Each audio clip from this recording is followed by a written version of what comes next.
what I was going to say is bar path. That's one other thing that too the slingshot will kind of change, or it can hurt you in some ways. But I mean, again, you know, once you're overloading, it sort of doesn't even matter a whole lot, I guess. But what this will do, it may change your bar path a little bit. And it doesn't sound like that big of a deal, because well, first of all, let's talk about the bar path. What is the bar path of a bench press? What is the ideal bar path? Well, let's see, grab a stick or PVC pipe. I'll just use this.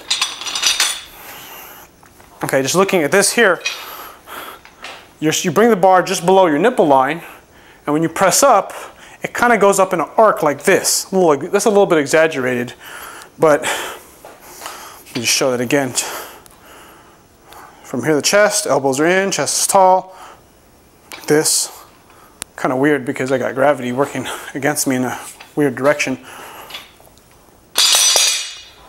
But what I'm trying to say is that what happens is that bar path may change slightly. It's going to still have the same, it should still have the same motion, sort of this arc up and then arc back down slightly, or yeah, arc up and down. It may change a little bit. However, the thing is it's going to change a little bit. It may change a little bit. It may force you out of position. Like what I just did on this second set, I didn't feel like I was in the right spot. It felt way different. I lost some leverage somewhere. I was really tight in the glutes this time, and I planted my feet really well, and my butt was just barely touching the bench, but it was touching. And my shoulder blades were planted really back, but I wasn't tight. The bar was coming down too low. I was forcing it down too low. So what I need to do is I need to kind of pull my elbows back just a little bit, kind of more out, just a tiny bit more.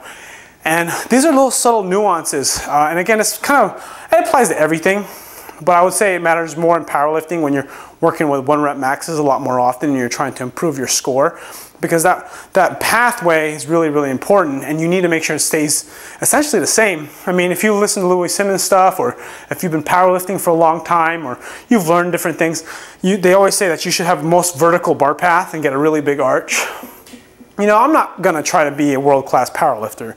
So that excessive arch with that vertical bar path may not fit me really well. Maybe I'll work up to doing it depending on how I feel, but that's sort of very, very technical, highly technical, and it's very specific to powerlifting bench press. But what I do want to say is that that bar path has to stay the same all the time when you train. And again, I take a kind of writings out of the words of Ed Cohn, you know, and I heard on the Powercast with Mark Bell, he talked about, you know, making sure that your hand position, your setup's the same, everything stays the same. And even if you're not powerlifting, I mean, it kind of applies to bodybuilding as well, because that lets you know what your true strength is. You know, the more consistent you are with movements, the better you have a gauge for how well you are really doing.